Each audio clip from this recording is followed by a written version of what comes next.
Assalamualaikum warahmatullahi wabarakatuh. Innal hamdalillah wassalatu wassalamu ala Rasulillah wa ala alihi wa sahbihi wa man tabi'ahum bi ihsan ila yaumil qiyamah. Kepada seluruh jamaah dan kepada keluarga besar penuntut ilmu Masjid Darussalam Kota Wisata, yang semoga Allah senantiasa menjadikan Ramadan kita tahun ini bukan hanya sekedar lapar dan dahaga, tapi betul-betul kita berharap tidak pernah bosan setiap malamnya kita berdoa meminta kepada Allah. Semoga Allah memberikan kepada kita keberkahan pada Ramadan yang Allah sudah berikan kepada kita. Kita tentunya paham bahwasanya kehidupan kita ketika semakin sibuk dengan manusia itu semakin kita merana dan semakin kita kecewa. Para ulama itu menerangkan kepada kita bahwasanya salah satu perkara yang membuat manusia itu depresi, manusia itu frustasi, itu adalah karena sibuknya dia dengan makhluk, tetapi dia lupa bagaimana hubungannya dengan Sang Khalik. Maka itulah yang menjadikan kita terkadang mengalami banyak problematika dan banyak masalah pada kehidupan.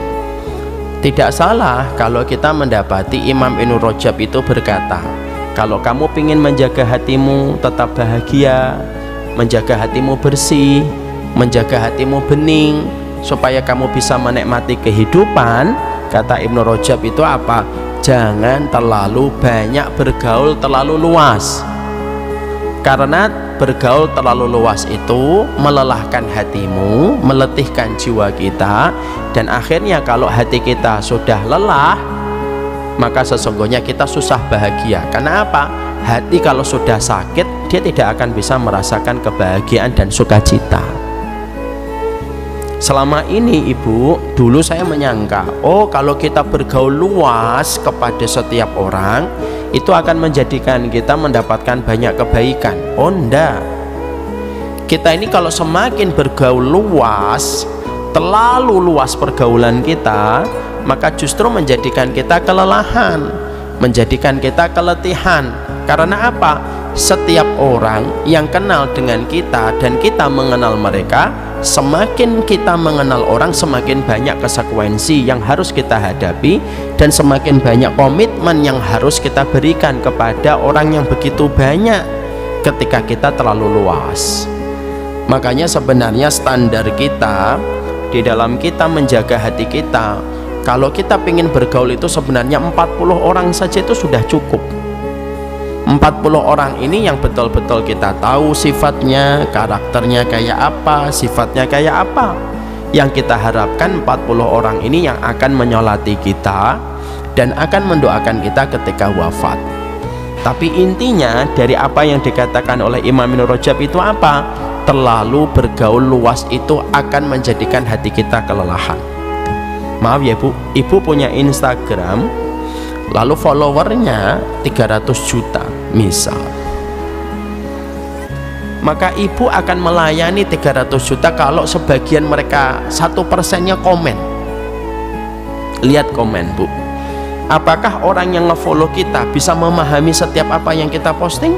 Enggak Bu, kita posting niatnya begini, tapi ternyata penerimaannya sudah berbeda. Apa yang terjadi? Kadang-kadang kalau kita membaca membuat kita akhirnya sedih, ketika kita membaca akhirnya membuat kita bertambah pikiran kita, ruwet pikiran kita gara-gara omongan orang yang komen. Karena memang terlalu banyak bergaul dengan orang itu akan kita menghadapi konsekuensinya itu banyak. Maka ketika kita tahu bahwasannya bergaul dengan terlalu luas manusia itu menyebabkan hati kita lelah, hati kita jadi sedih karena kita harus senantiasa menghadapi konsekuensi, maka obatnya cuma satu. Carilah obatnya, dan bagaimana obatnya itu kita temukan ketika kita mulai mengarahkan kompas hati kita menuju kepada Allah. Kalau kita sudah menikmati bagaimana kita menuju kepada Allah, lalu menyibukkan kehidupan kita dengan apa yang Allah cintai, dengan apa yang Allah ridhoi, maka pelan tapi pasti perkara yang membuat kita bersedih dan mengalami frustasi dan depresi itu akan hilang dari kehidupan kita. Karena apa? Sibuk dengan Khalik itu menyembuhkan luka yang ditimbulkan makhluk. Saya ulang kembali. Sibuk dengan Khalik itu akan menyembuhkan luka yang ditimbulkan makhluk ketika berinteraksi dengan kita. Ya. Maka sesungguhnya itulah yang menjadikan kita akhirnya paham, itulah kunci bahagianya para ulama dulu. Jadi para ulama dulu itu pergaulannya mereka tidak luas, Bu. Hanya sebatas antara guru dengan murid-muridnya saja, dengan masyarakat yang dia kenal cukup. Makanya akhirnya jarang masyarakat depresi. Kenapa hari ini subur depresi dan frustasi? Karena kita sudah memiliki sebuah sistem untuk mendekatkan yang jauh.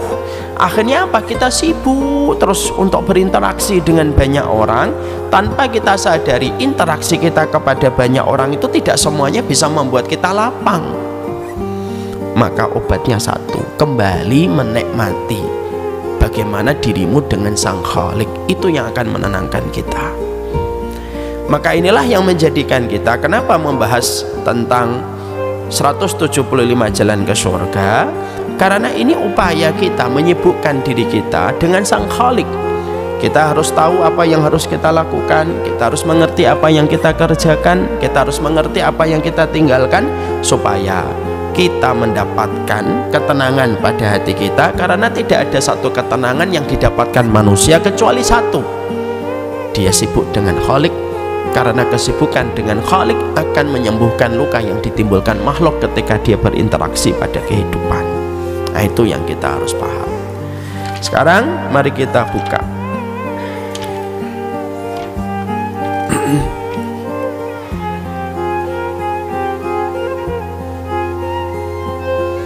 kita buka halaman 51.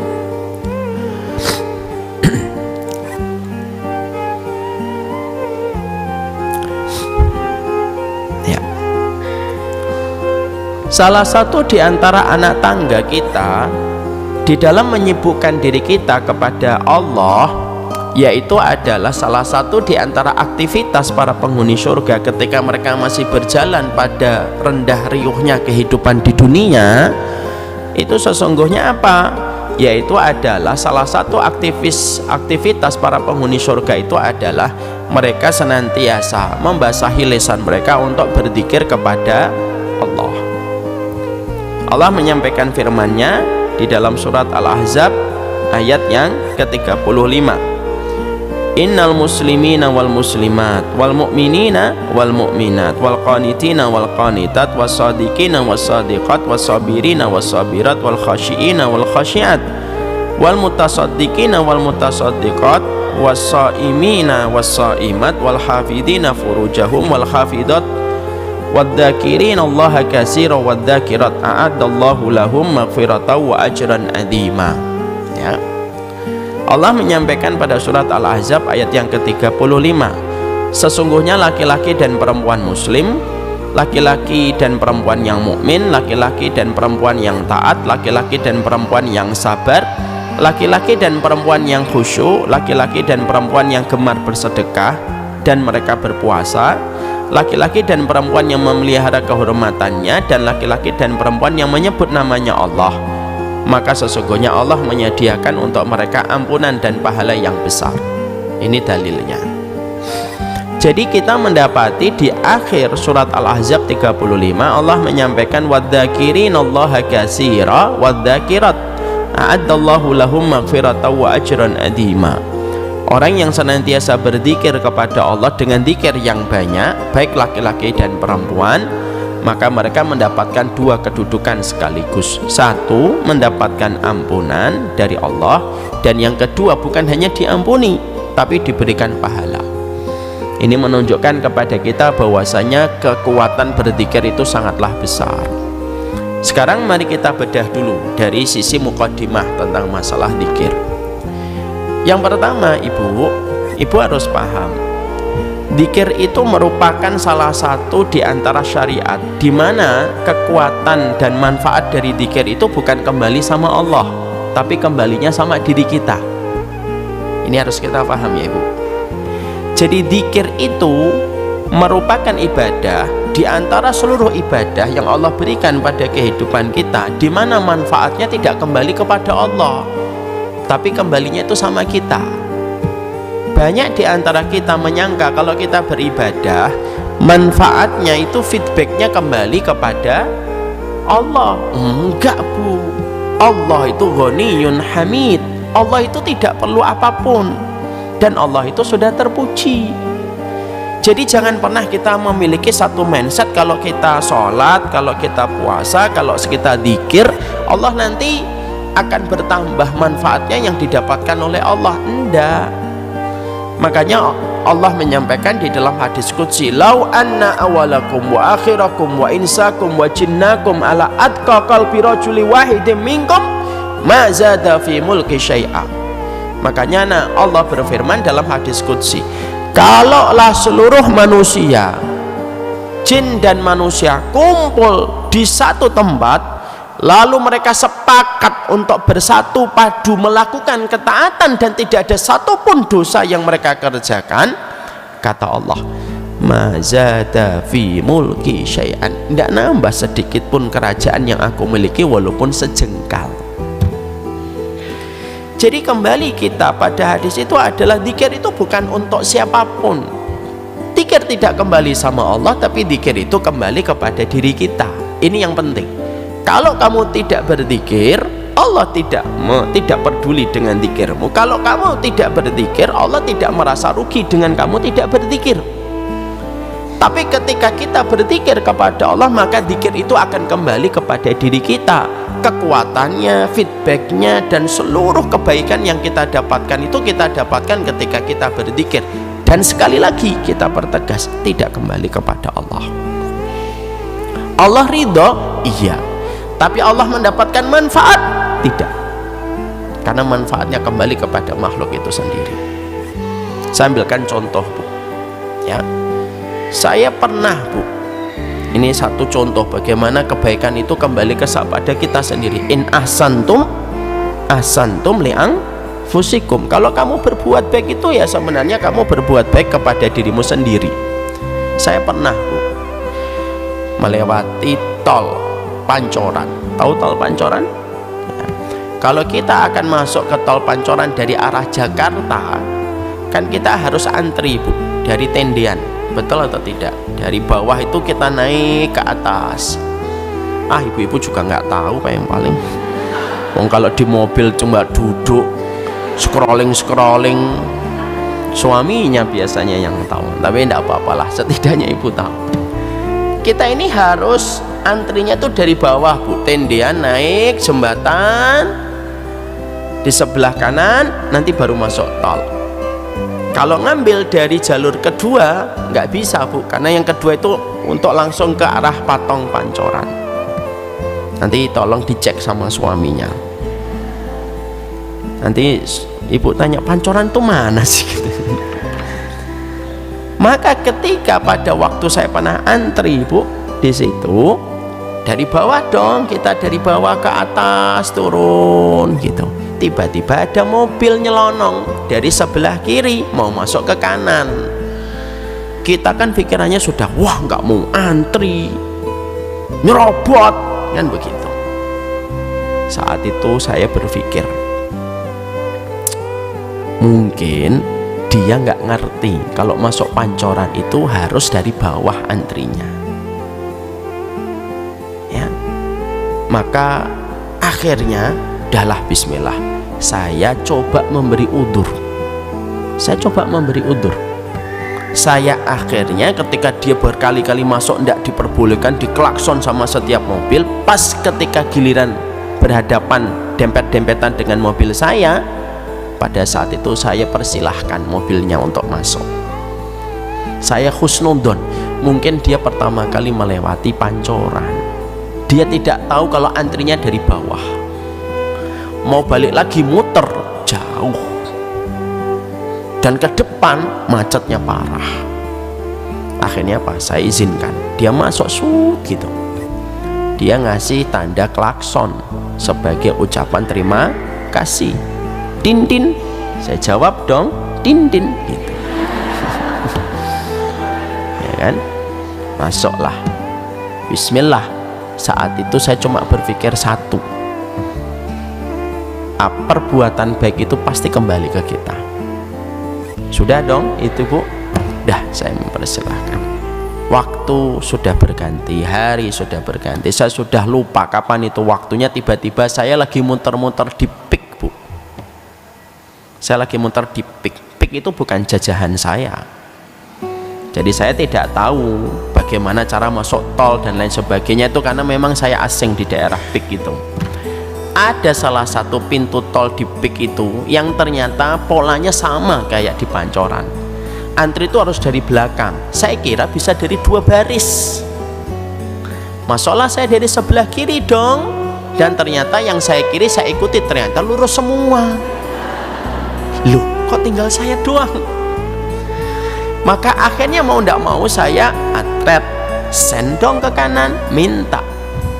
Dan ketika saya send ke kanan itu sebenarnya saya sudah malu sekali, pengen menutupi wajah saya, tapi tidak ada kain. Saya mencoba berharap ada orang yang berbelas kasih ngasih saya. Karena apa? Ketika saya coba otak-atik itu Gmail Maps, saya harus kalau muter balik, sananya macet, belok lagi, ke sana lagi, muter lagi, jauh lebih dari 30 menit. Ya sudahlah, bismillah lah, saya masuk ke sebelah kanan, kasih send kanan. Ibu tahu nggak? Tiba-tiba ada mobil yang ada, saya masih ingat itu, mobil hitam. Mobil hitam itu akhirnya ngasih saya, dia ngasih dim, ngasih lampu tak-tak gitu, mempersilahkan saya masuk. Saya masuk, saya terima kasih dong, tin-tin. Dan beliau pun menjawab dengan sama, tin-tin, sudah. Padahal itu bukan mobil yang dulu saya pernah kasih di Pancoran loh, karena mobil yang saya kasih di Pancoran itu warnanya abu-abu. Apa yang kita dapatkan di situ? Sebenarnya perbuatan baik pun tidak pernah kembali sama Allah. Perbuatan baik itu kembalinya sama kita. Makanya Allah mempertegas pada surat Al-Isra, in ahsantum li'ang fusikum. Kalau kamu berbuat baik itu sebenarnya kamu sedang berbuat baik untuk dirimu sendiri.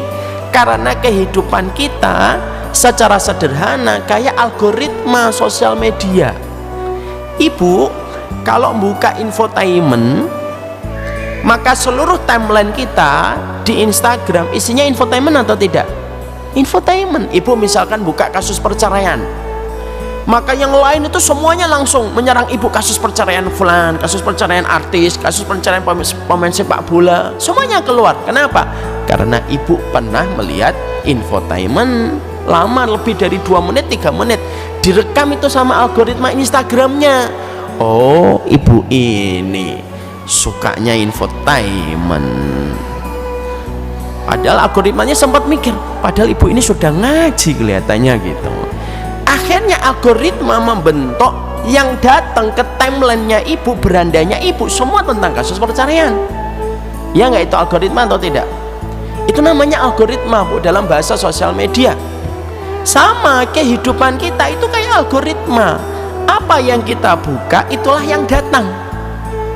Apa yang kita lakukan itulah yang datang dalam kehidupan kita. Makanya saya ingin mempertegas mukaddimah di dalam masalah dzikir itu apa?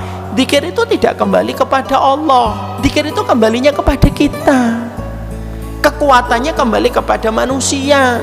Karena Allah itu menyertai manusia ketika manusia menyertakan nama Allah. Ketika di dalam kehidupannya, disitulah Allah baru memberikan kepadamu pertolongan. Kenapa? Karena kamu menyebut namanya. Kenapa harus ada dzikir Ustadz? Supaya pembeda antara orang yang tidak berzikir dengan orang yang berzikir. Nah kalau semua orang pasti dibantu sama Allah, nanti nggak adil. Karena apa? Karena disamakan antara yang berusaha dan tidak berusaha. Ada syariat dzikir untuk membedakan mana orang yang sering menyebut nama Allah, maka akan dibersamai oleh Allah. Dan siapa orang yang tidak berzikir kepada Allah, ya jangan mengharapkan dibersamai oleh Allah, wong kamu jarang menyebut nama Allah kok.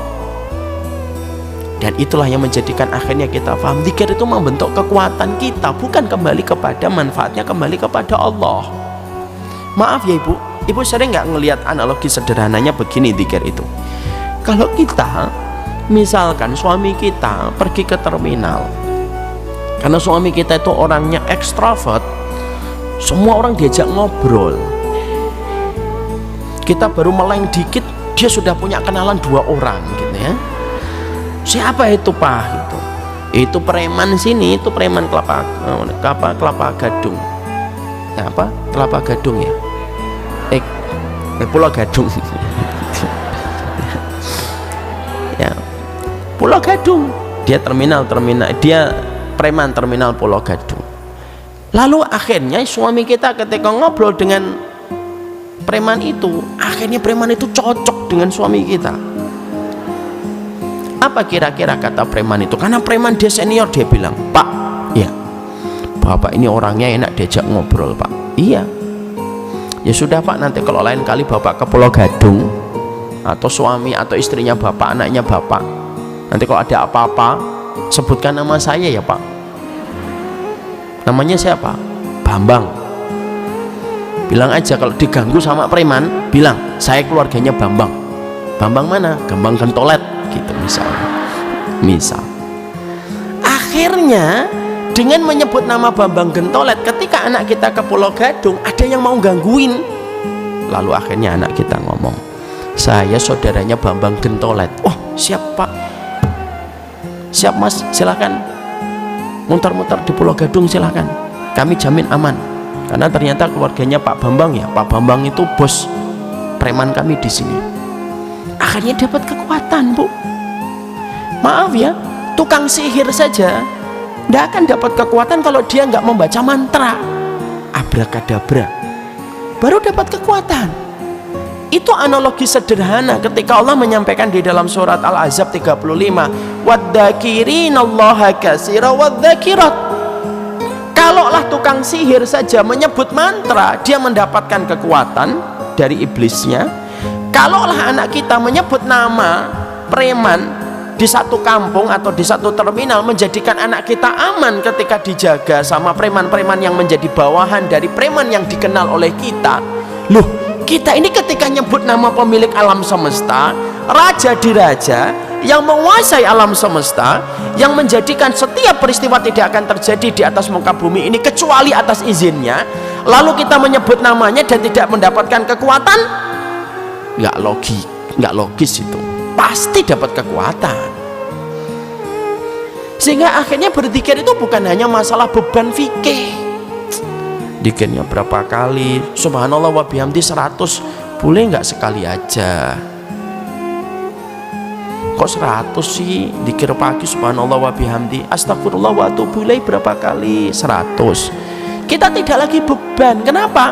Karena kita sebenarnya ketika sedang berzikir kepada Allah, maka manfaat dari zikir itu tidak kembali kepada Allah, kembalinya kepada diri kita, yang menjadikan diri kita akan dilindungi oleh Allah.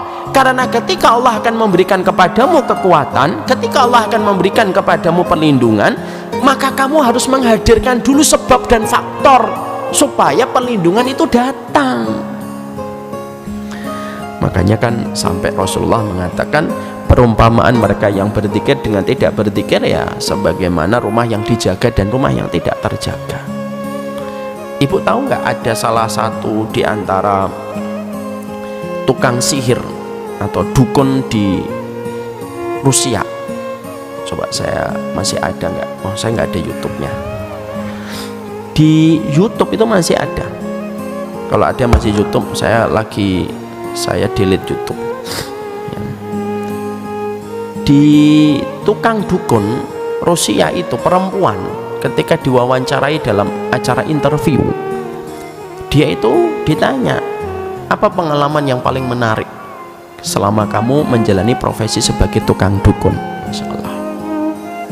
Maka dia berkata pengalamannya banyak. Salah satu di antara pengalaman yang beliau sharing, yang dia sharing, karena orang semacam ini kita doakan mendapatkan hidayah. Dia berkata, aku ini kalau ingin untuk mengirimkan sebuah kemadharatan, sebuah penyakit apapun kepada itu gampang. Tapi ada satu tipe manusia yang tidak pernah saya bisa tembus. Siapa itu? Kalau korbannya muslim yang taat sama Allah. Kalau dia muslim yang taat sama Tuhannya, dia nggak nyebut Allah. Kalau dia muslim yang taat sama Tuhannya, aku tidak akan pernah berkutik. Tidak akan pernah berkutik saya. Dia dilindungi satu kubah yang besar, cahayanya putih, nembus sampai ke langit. Dan seberapa kuat mantra yang aku bacakan, tidak akan pernah bisa masuk ke kubah itu. Jadi dia kayak tidur dijagain sama kubah berwarna putih yang tidak bisa ditembus dengan apapun. Yang ngomong orang tidak percaya agama, Bu. Masih bisa dicek. Ibu-ibu kan ada kan YouTube-nya? Ada, nggak usah ini lah. Cek itu. Dukun Rusia, perempuan. Nggak usah sekarang, nanti aja. Maka di situ kita mendapati bahwasanya kembali kepada yang pertama tadi.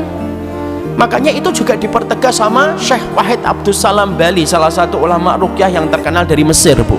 Namanya Wahid Abdus Salam Bali. Wahid Abdus Salam Bali itu beliau pernah meruqyah orang, dan ketika meruqyah, maka orang yang dimasukin sama jin itu, maka Wahid Abdus Salam Bali itu mengatakan, keluar kamu, kasihan ini orang, kamu masukin gitu, keluar kamu keluar. Lalu jinnya mencoba mengajukan negosiasi. Negosiasinya apa? Saya keluar, tapi masuk ke dalam tubuhmu ya, masuk ke dalam tubuhmu ya, kata Syekh Wahid Abdus Salam Bali. Ini di YouTube juga ada. Maka Syekh Wahid Abdus Salam Bali mengatakan, ya, kamu boleh masuk ke tubuhku, tapi kamu keluar ya, gitu. Tidak lama, 1 menit, 2 menit, 3 menit, jinnya lalu berkata, aku tidak bisa masuk ke tubuhmu, karena tubuhmu dilindungi dengan kekuatan yang tidak bisa aku tembus. Kamu suka membaca La ilaha illallah wahdahu la syarikalah lahul mulku wa lahul hamdu wa huwa ala kulli syai'in qadir 10 kali ya? Iya, itu yang aku baca setiap pagi dan setiap sore. Nah, itu yang menjadikan aku tidak bisa masuk ke tubuhmu. Nih, 2 contoh, Bu. Contoh yang pertama dari orang yang nggak percaya Tuhan. Contoh yang kedua, kisah nyatanya datang dari Wahid Abdus Salam Bali, seorang syekh. Ini menunjukkan kepada kita, jadi dzikir itu merupakan perkara yang sifatnya jangan hanya dianggap sebagai bagian dari fikih. Ya sudahlah, dzikir 100 kali, aduh dzikir 33 kali, berat, Bu, kalau kita melihatnya semacam itu.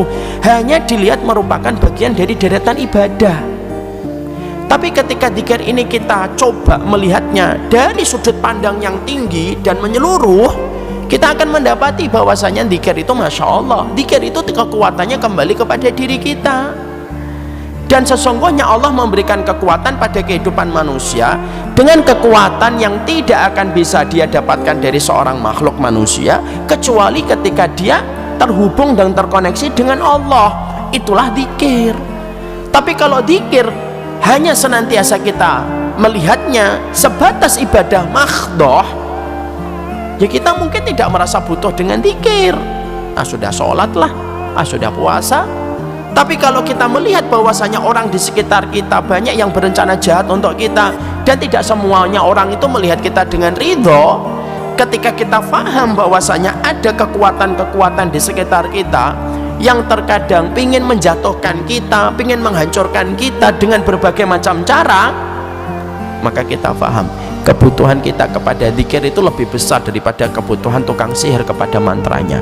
Dan malu rasanya kalau tukang dukun saja mereka merapal mantranya, lalu mereka konsisten merapal mantranya setiap mereka mengadakan aksi. Orang beriman itu lebih berat untuk mengingat nama Allah dan berzikir kepadanya ketika dia tahu tidak setiap orang itu memiliki niatan yang baik dan mulia kepada ibu, ya. Dan kekuatan itu datang dari dzikirnya kita, ya. Maaf, sampai setingkat Rasulullah Shallallahu Alaihi Wasallam saja tidak selamat dari Hatta Rasulullah Shallallahu Alaihi Wasallam pun tidak selamat dari namanya sihir. Itu setingkat Rasulullah, apalagi kita, Bu. Rasulullah pun beliau terkena sihir. Loh, Rasulullah pernah kena sihir, Ustaz? Iya. Hadisnya sahih enggak? Sahih. Riwayat siapa? Muslim. Bagaimana itu konteks kejadiannya? Rasulullah Shallallahu Alaihi Wasallam, beliau itu, Bu, terkena salah satu sihir yang paling berat. Apa sihir yang paling berat yang mengenai kepada Rasulullah? Yaitu Rasulullah itu merasa sudah rajin memenuhi kewajibannya untuk mencampuri dan memberikan nafkah batin kepada istri-istrinya, padahal istri-istrinya sudah lama tidak dicampuri dan tidak diberikan nafkah batin oleh baginda Nabi Sallallahu Alaihi Wasallam. Itu sihir, Bu. Mungkin kalau ada yang bertanya, kenapa Rasulullah kena sihir, Ustaz? Saya jawab, Bu, supaya nanti tidak usah ada pertanyaan ya. Karena Nabi Muhammad itu menjadi contoh, Bu. Kalau Rasulullah itu pernah terkena sihir, akhirnya kita tahu caranya dan petunjuknya bagaimana supaya bisa menyembuhkan dan membebaskan diri kita dari sihir. Makanya Nabi Muhammad itu terkena sihir dalam riwayat Muslim. Maka ketika beliau merasa sudah mencampuri istrinya, padahal beliau sudah lama tidak mencampuri istrinya, itu salah satu triknya tukang dukun dan tukang sihir, memisahkan antara suami istri. Maka akhirnya Allah mengutus dua malaikat. Malaikat itu, ini ilustrasinya Rasulullah. Malaikat yang satu duduk di samping kepalanya Rasulullah, satu malaikat duduk di samping kakinya Rasulullah. Lalu dua malaikat ini ngobrol. Ma balu hadar rajul, kenapa Nabi Muhammad ini, Rasulullah? Innahu madbubun, sesungguhnya Nabi Muhammad itu beliau terkena sihir. Man tabbahu, siapa yang menyihir Rasulullah Sallallahu Alaihi Wasallam? Maka satu orang itu malaikat berkata, yang menyihirnya Labid bin A'sam.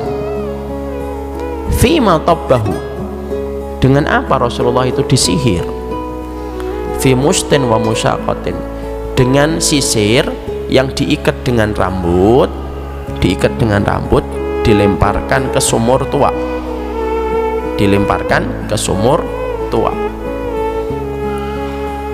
Maka langsung pada saat itu Rasulullah Shallallahu Alaihi Wasallam bangun dari tidurnya dan memberitahukan kepada sahabat, tolong ya ambil sisir tua di sebuah tempat. Di tempat ini itu lahannya milik Labid bin A'sam. Maka para sahabat langsung datang ke sumur tua itu, turun di situ, temukan sisir yang diikat dengan rambutnya baginda Nabi Sallallahu Alaihi Wasallam.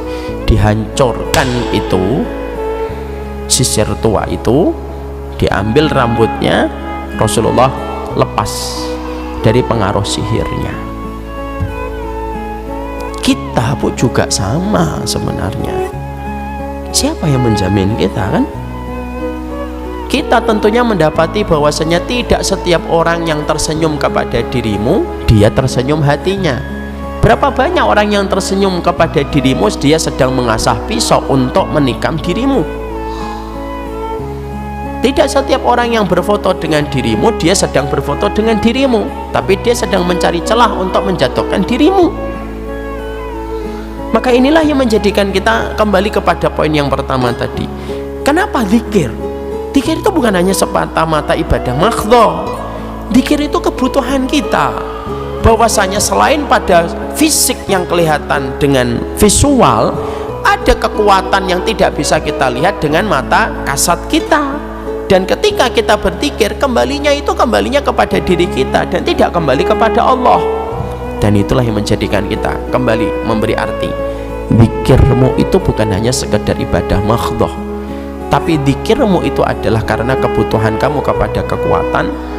Dan kekuatan itu, pertolongan itu, perlindungan itu tidak akan datang kecuali kamu senantiasa melazimi zikirmu. Itu yang pertama. Paham ya Ibu ya? Apa yang kedua, apa yang ketiga, insya Allah kapan kita akan bahas nanti selepas Ramadan kita.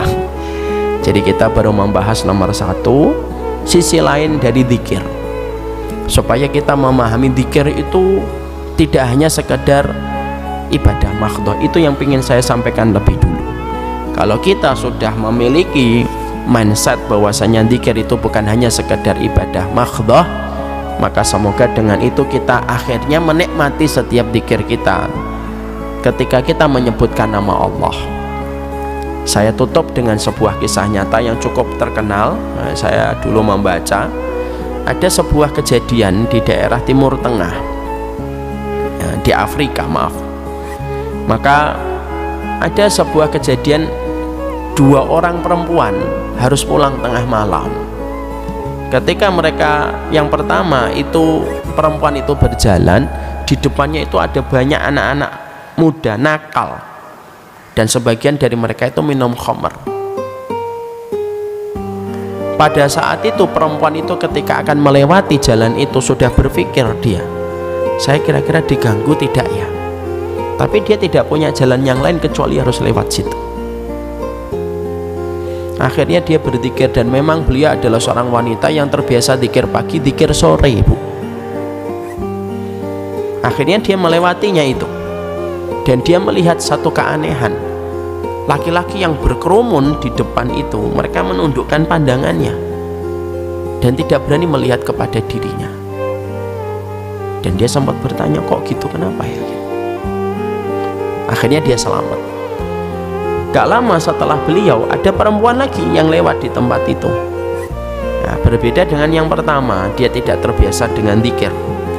Melewati tempat itu, ternyata Masya Allah, ketika dia melewati tempat itu, ternyata dia diganggu, mendapatkan pelecehan.